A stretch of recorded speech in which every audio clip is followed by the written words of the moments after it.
Okay, welcome to another class on Don't Trust the Science. This is the third class, so you can watch my first and second class if you're interested in why I doubt relativity or why I doubt the sun is a gas. Today I'm going to tell you why I doubt some aspects of plate tectonics. Not all aspects, but some aspects, in particular subduction.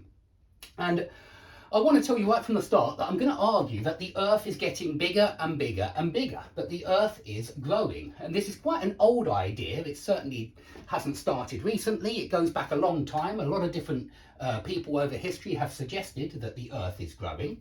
And before I even go into the science, I want to ask you something which I consider more philosophical, which is the Earth eternal? Because I think most of you probably think that it's not eternal, that it hasn't been around forever. And if it's not eternal, then I have to ask you, was it born smaller or this size?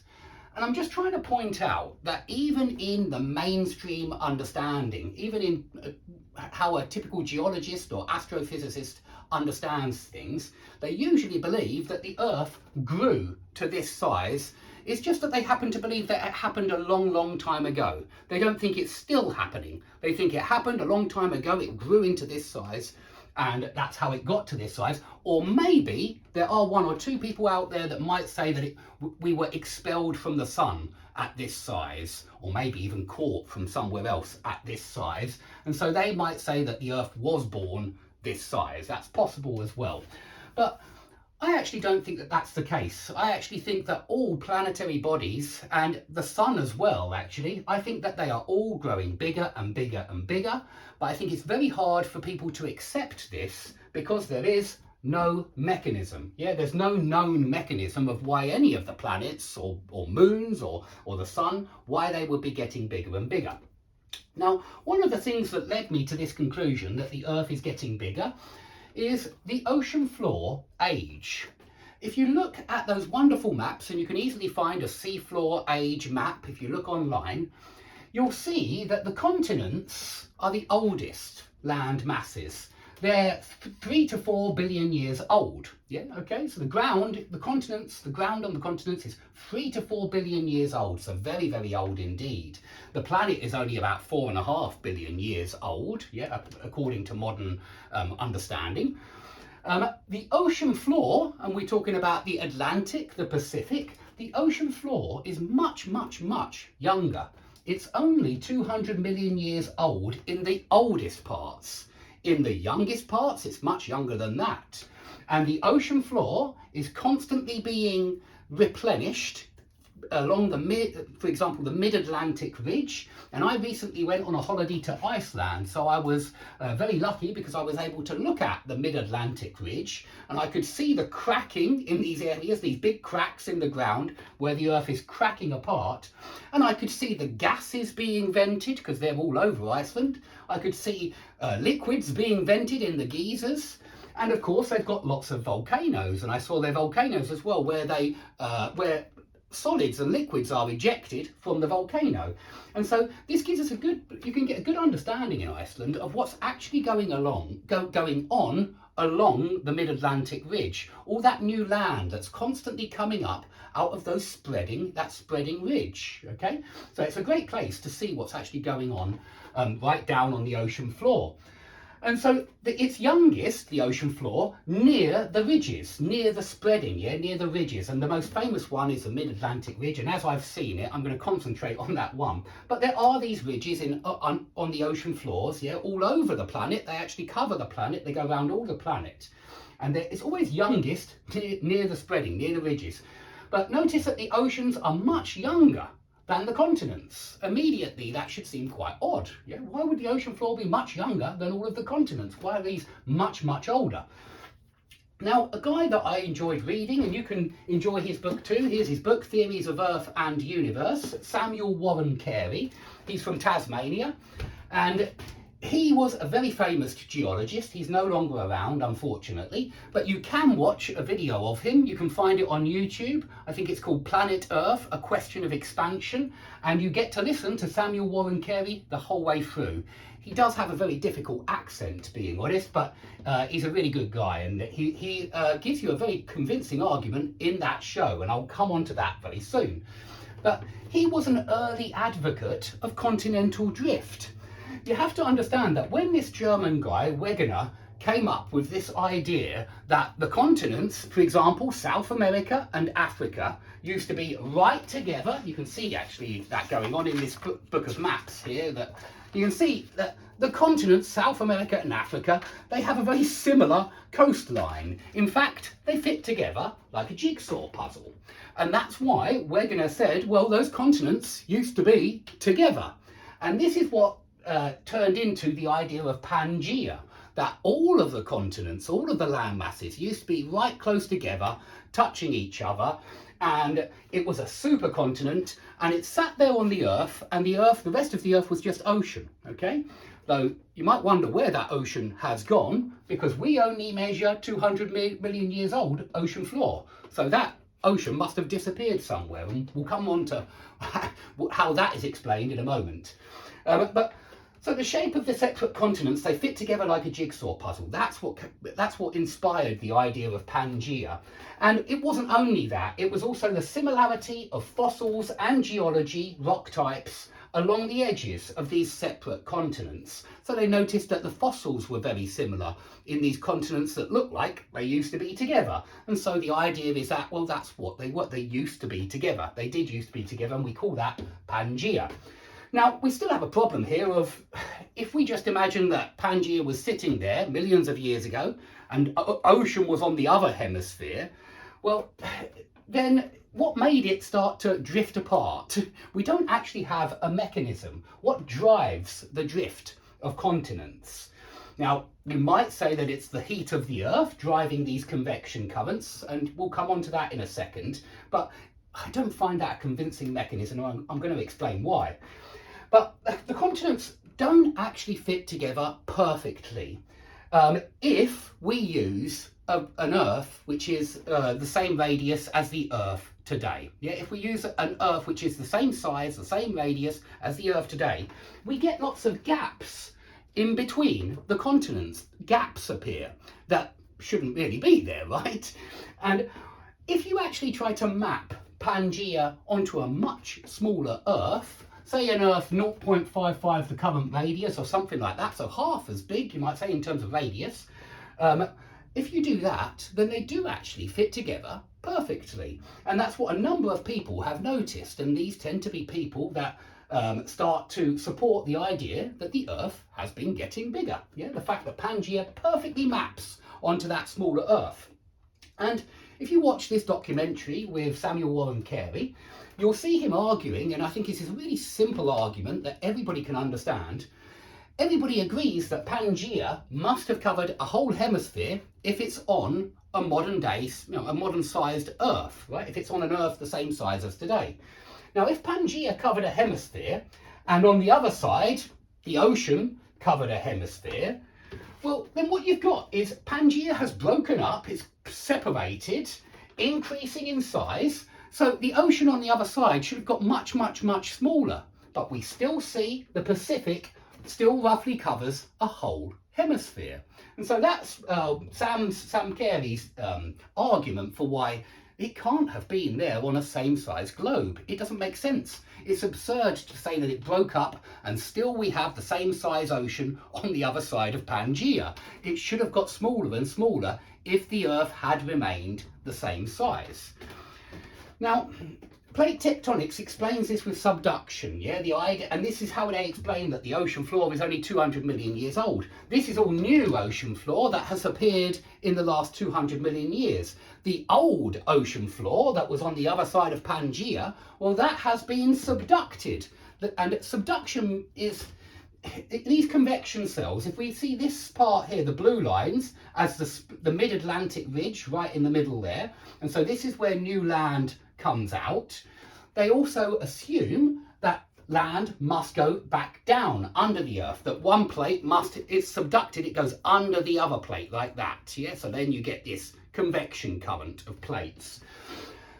So we've got this, the older ocean floor has been subductive, that's what's happened. But I have to ask, you know, whenever I see those plate drawings, you often see larger maps with massive plates, but you can actually see smaller maps with micro plates. small little plates. So we have, and they're in random directions. I have to ask whether that would work when you've got microplates moving in all over the place in random directions. Shouldn't we see some kind of symmetry or order if this were the case, if we've got these nice clear convection cells? And so I'm not sure I really believe that that works for microplates. I imagine that you'd have some places where everything is running against each other. They're running in the same against each other in the same direction, or against each direction. So all new crust is formed at the ridges, and the amount of crust which comes out of the ridges must be subducted.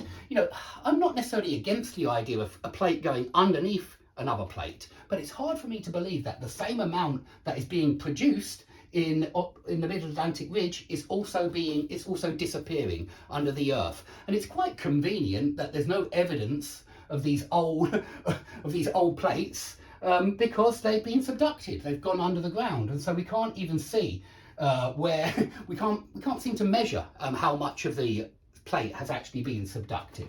And so I'm not sure I really believe that. In fact, I find it a lot more convincing to go in a different direction.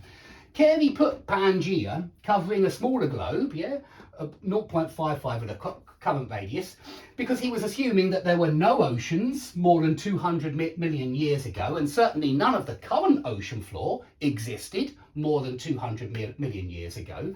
And so perhaps there were only shallow seas further back in history when the dinosaurs were around. And I think a lot of the dinosaurs lived in shallow seas.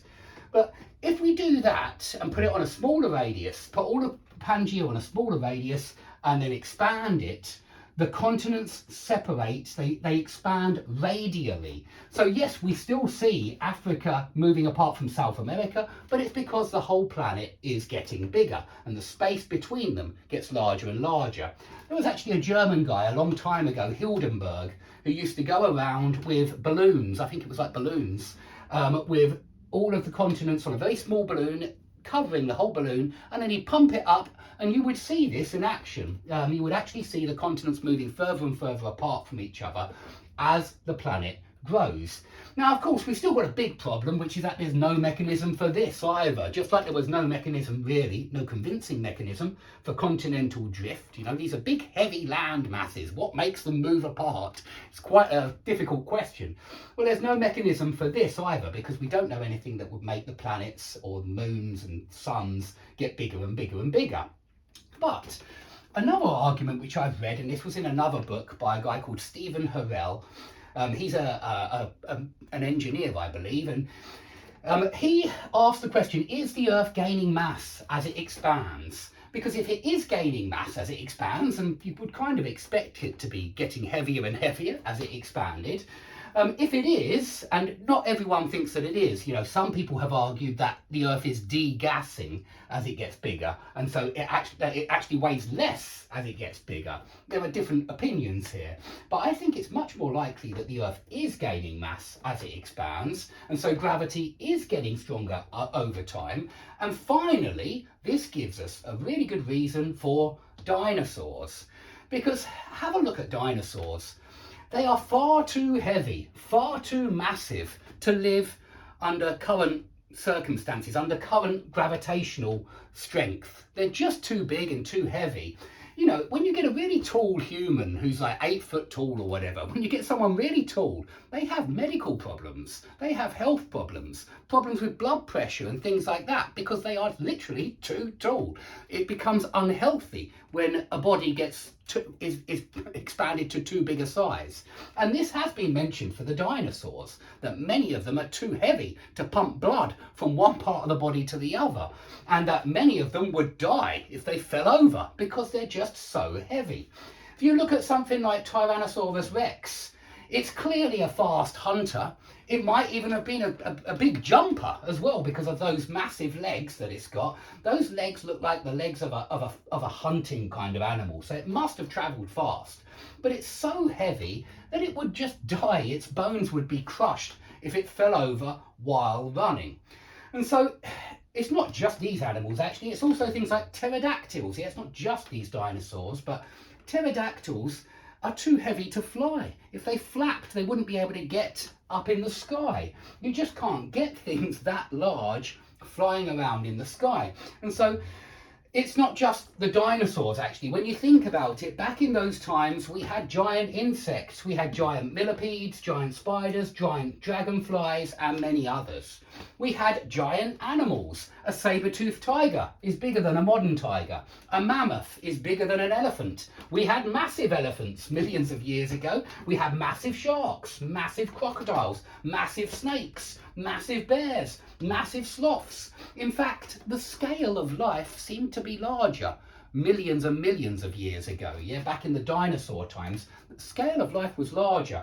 And you have to wonder, Galileo pointed out a long time ago that all structures, including living beings, are limited in size. And it's gravity that dictates these limits. It's not oxygen. Very often you get the explanation for giantism in the dinosaur times. You get this explanation that there was loads of oxygen around, and so everything grew bigger. I find that really unconvincing. The size of different life forms is dictated by gravity. It's not dictated by oxygen. And so I don't believe in that. And I actually think that this growing Earth idea, it gives us a really good reason for the dinosaurs, and it solves a lot of problems that we can see with the mechanics of dinosaurs, because now we can see why life managed to grow to much bigger sizes. It's because the Earth had a smaller mass, and it had a smaller mass because it was a smaller planet, and it has grown to this size. And you can really see this if you look at the there were some very good videos on YouTube by a guy called Neil Adams, who shows you the Earth growing using the ocean floor data. And so he just puts Pangaea on a smaller Earth, and then using this ocean floor data that shows you where it's only 20 million years old, 40 million years old, 60 million years old, he can take it from small to big or from big to small. He shows you that it perfectly matches the ocean floor age data. And so this is an idea which which I think is very convincing. I'm not so sure about subduction, because if you get rid of subduction, if you get rid of that part of the process, then you just see that it's just growing, it's expanding in all areas. And I think that this helps us explain a lot of different things from the dinosaur times, for example. Anyway, I enjoy doing these videos. I enjoy talking about something completely different from grammar or something else. And so I hope you enjoy them too. I hope to see you all in the next class.